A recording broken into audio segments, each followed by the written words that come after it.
प्रवक्ता भारतीय किसान यूनियन श्रमिक जनशक्ति ये कहना चाहता हूँ कि जो हमारी मांगे हैं, जिन पे कई वर्षों से लगातार संघर्ष चल रहा है, जैसे एमएसपी गारंटी की बात हम कर रहे थे, न्यूनतम समर्थन मूल्य की बात कर रहे थे, तो ये हमारी प्रमुख मांग है। और अगर सारी मांगों की बात करें तो डॉक्टर स्वामीनाथन की रिपोर्ट जो है, अगर उसको लागू कर दिया जाए तो हमारी समस्याओं का निराकरण हो जाएगा। लेकिन ये जितने भी लोग यहाँ आए हुए हैं, सभी लोग गाँव के लोग हैं, किसान हैं, मजदूर हैं।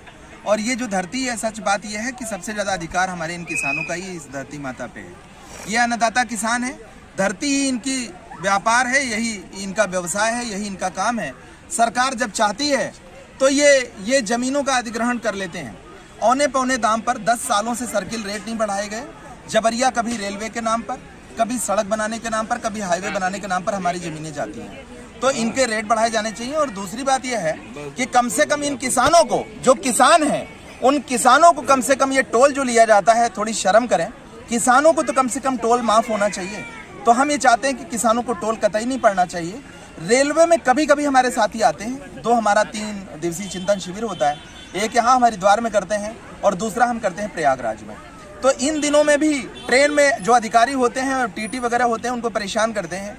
उनको ये समझ नहीं आती कि अन्नदाता किसान जिस दिन अनाज पैदा करना बंद कर देगा, जिस दिन ये मजदूर मजदूरी करने की कसम खा लेंगे कि ये काम हम नहीं करेंगे, कैसे हमारे भारत का निर्माण हो पाएगा। किसान यूनियन श्रमिक जनशक्ति के राष्ट्रीय अध्यक्ष हैं।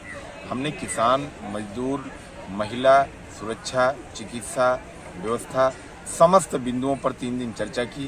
पूरे प्रदेश के अलग अलग जनपदों से, अलग अलग प्रदेशों से और सक्षम अधिकारी जो यहाँ हरिद्वार के, सभी से चर्चा करने के बाद 27 सूत्रीय ज्ञापन जो हमने बनाया, महामहिम जी को संबोधित, यहाँ पर जो हमारे अधिकारी आए, तहसीलदार महोदय हरिद्वार के, इनके द्वारा हमने दिया है। और हम आशा करते हैं कि हमारी जो जायज मांगे हैं सक्षम अधिकारी के द्वारा महामहिम तक पहुँचेंगी और उन पर तत्काल कार्रवाई की जाएगी। और जो भी उनके द्वारा आप लोग बगल में खड़े हो जाएं प्लीज। ये ज्ञापन है, 27 सूत्री ज्ञापन है, जो महामहिम राष्ट्रपति भारत गणराज्य राष्ट्रपति भवन नई दिल्ली को जा रहा है। इसमें हमने मांगा है कि किसानों की उपज का न्यूनतम मूल्य, जो हमारी सबसे पुरानी मांग है, एमएसपी गारंटी।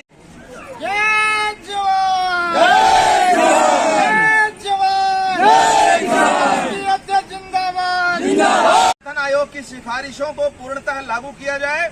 नंबर 3, कृषि ऋण को जो है पूर्ण तरह से माफ किया जाए, उसकी घोषणा की जाए। नंबर 4 है कि भूमिहीन किसानों के में वृद्धि की जाए। ग्रामीण मंडी प्रणाली को पुनर्जीवित किया जाए, किसानों को बाजार तक सीधी पहुंच दी जाए। मिल मालिकों के द्वारा जो गन्ने का भुगतान में देरी की जाती है, इस पर सख्त कार्रवाई की जाए। ग्रामीण क्षेत्रों में पशुपालन, मधुमक्खी पालन, मत्स्य पालन, इन